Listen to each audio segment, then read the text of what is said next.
Блин, у меня машина застряла. Что мне делать-то, а?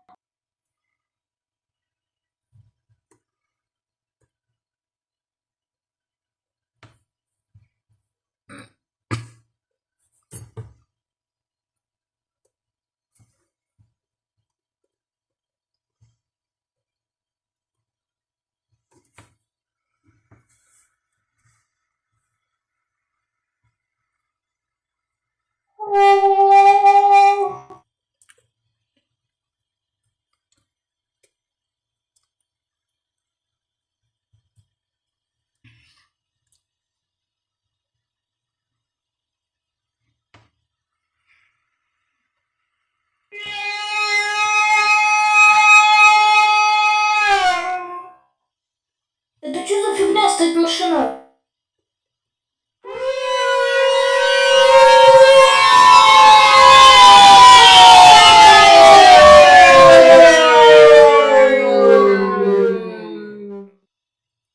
Ничего себе, он полетел!